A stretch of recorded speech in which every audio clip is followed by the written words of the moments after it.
le professeur Didier Raoult a décortiqué la problématique du coronavirus. Pour l'expert, il est inconcevable de continuer à terroriser la population avec des annonces de guerre. Le professeur Raoult a tout d'abord abordé le sujet sur les variants avec les cas de réinfection. Pour l'infectiologue, une réinfection a été définie au départ puis il a été constaté que le virus était différent.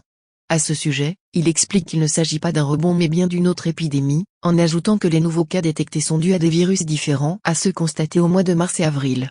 Pour le professeur, il ne s'agit pas de rechute mais d'une immunité jugée non suffisante pour protéger contre des virus qui sont un peu différents. À ce propos, le scientifique pointe du doigt les annonces terrifiantes au sujet du virus.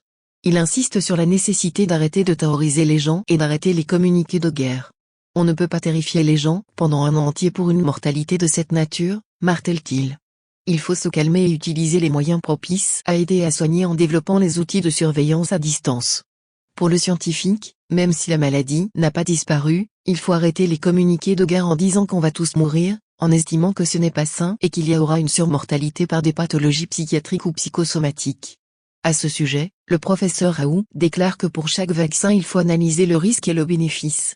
En ajoutant que pour les personnes à haut risque dûment âgées de plus de 75 ans, le bénéfice serait d'autant plus grand que le risque.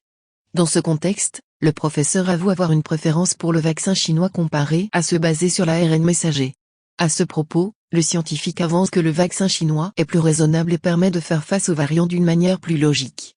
En réalité, l'ARN messager se charge de transporter des informations aux cellules afin qu'elles produisent une protéine spécifique.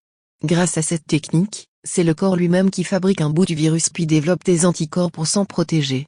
Ainsi, il s'agit d'une technique révolutionnaire qui peut être développée pour traiter un certain nombre de maladies, y compris certains cancers, révèle le spécialiste.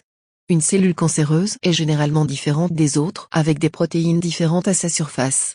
On peut imaginer des vaccins à base d'ARN qui stimulent les réponses immunitaires contre ces protéines spécifiques afin de détruire plus efficacement les cellules cancéreuses, détaille-t-il. Toutefois, cette technologie présente certaines limites puisque l'ARN se dégrade plus vite qu'une protéine du virus. En sus, le coût du vaccin peut être plus élevé en raison des précautions et des conditions de conservation du traitement.